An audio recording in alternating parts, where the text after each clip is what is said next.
Hello guys, আশা করি সবাই ভালো আছেন। আবারও আপনাদের মাঝে একটি লাভ স্টোরি নিয়ে আসলাম।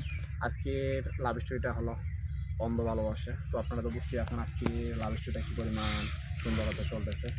তো এটি মেয়েকে আমি অনেক আগে থেকে পছন্দ করতাম, কারণ মেয়েটিকে সবসময় দেখতাম আমি যে সময়টা প্রতিদিনই খেলার জন্য যাইতাম বিকেলবেলা, সেই সময়টা সে বাড়ির সামনেই দাঁড়িয়ে থাকতো। তো এরকমভাবেই তাকে আমি মাঝে মাঝে দেখতাম আর মাঝে মাঝে দেখতে পাইতাম না। তো তাকে দেখতে মানে যে তাকে যখন আমার সামনে দেখতে পাই তখনই আমার হার্টবিট বেড়ে যায় অটোমেটিক, এটাই বুঝতে পারি না আমি। তো তাকে কোনো কিছু বলতে গিয়েও বলতে পারি না, আমি চুপ হয়ে যাই। তো এরকমভাবে অনেক দিন হয়েছে যে সে আমার সামনে দাঁড়িয়ে আছে, তো আমি কিছু বলতে পারি না, শুধু একবার তাকাই, তাকানোর পর দেখে আমি চলে যাই এখান থেকে। তো হঠাৎ করে একদিন সে নিজে থেকে আমাকে ডাক দিয়ে আর বলে যে, আচ্ছা কী হয়েছে আপনার? তো আপনি কোনো কিছু মনে বলতে চান আমাকে, তো ঠিকমতো বলতে পারেন না, তো আজকে বলেন, সমস্যা নাই, বইয়ের কিছু নাই, বলেন। তো আমি বলি যে, কী আর বলবো আপনাকে, তো বলতে চাই অনেক কিছুই। তো যখনই বলতে যাই তখনই আমার হার্টবিট বেড়ে যায়, আমি ঠিকমতো কথাই বলতে পারি না আপনার সাথে। তো মনে হয় মানে আমি আপনার প্রেমে পড়ে গেছি।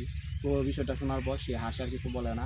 যে আমাকে বলে যে, আচ্ছা প্রেমে যখন পড়েছেন তো প্রপোজ কেন করতেছেন না? তো আমি আর কোনো কিছু বলি না, ওইদিন চলে যাই। কারণ তখন আর কী বলবো ওরকমভাবে, আর তার বাড়িরও নেই। তো বাড়ির ভিতর থেকে কিছু লোকও দেখতে পারলাম বের হয়ে আইতেছে, তার ছোট বোন আরও আরেকটা তার ভাগ্নি আছে, তো তারা বের হয়ে আসতেছে আর তাকে ডাকতেছে। তো আমি বললাম, আচ্ছা ভিতরে চলে যান। মানে আমি তো আমি বললাম, আচ্ছা আপনাকে আমার মনে হয় ডাকতেছে, তো আপনারা চলে যান তাহলে, কালকে কথা বলবো আপনার সাথে। আর কালকে এই সময়টায় আমি আসবো এখানে। তো আমি ওই দিন একটু ফার্স্টে যাই ওইদিকে, যার কারণ তার সাথে একটু কথা বলবো।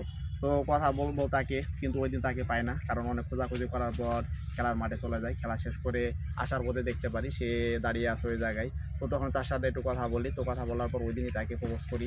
আর সে হ্যাঁ বলে দেয়। তো আপনারা এতক্ষণ পর্যন্ত যারা আমার লাভ স্টোরিটা শুনলেন তারা সবাই ভালো থাকবেন। আবারও আপনাদের মাঝে দেখা হবে পরবর্তী কোনো লাভ স্টোরি নিয়ে।